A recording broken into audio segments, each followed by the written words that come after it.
கடந்த சில நாட்களாக என் மீதும் தியானபீட சங்கத்தின் மீதும் பல குற்றச்சாட்டுகளும் வதந்திகளும் தொடர்ந்து பரப்பப்பட்டு வருவது உங்கள் எல்லோருக்கும் தெரியும் என்று நினைக்கின்றேன். அதே நேரத்தில் உலகம் முழுவதிலிருந்தும் பக்தர்கள், அன்பர்கள், நண்பர்கள் எல்லோரிடமிருந்தும் மிகப்பெரிய ஆதரவையும் அன்பையும் கடிதங்கள் மூலமாகவும், இமெயில் மூலமாகவும், போன் கால்கள் மூலமாகவும் பெற்றுக் கொண்டிருக்கின்றேன்.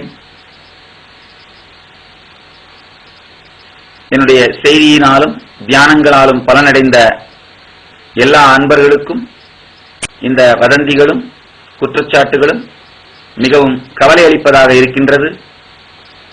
உங்கள் எல்லோருக்கும் ஒரு விஷயத்தை ஆணித்தரமாக ஆழமாக நான் சொல்ல விரும்புகின்றேன்.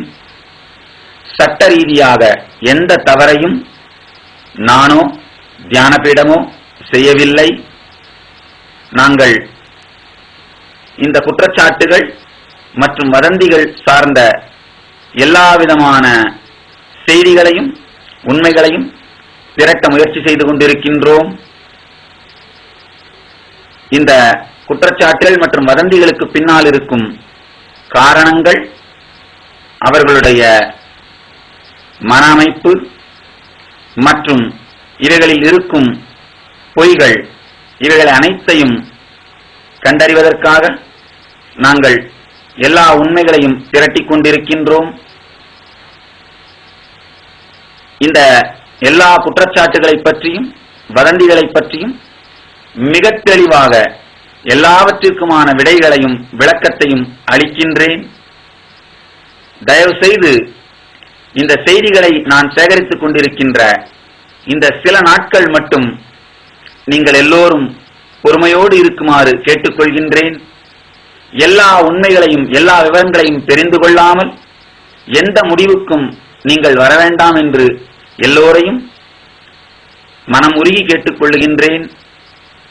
எல்லா உண்மைகளும் எல்லா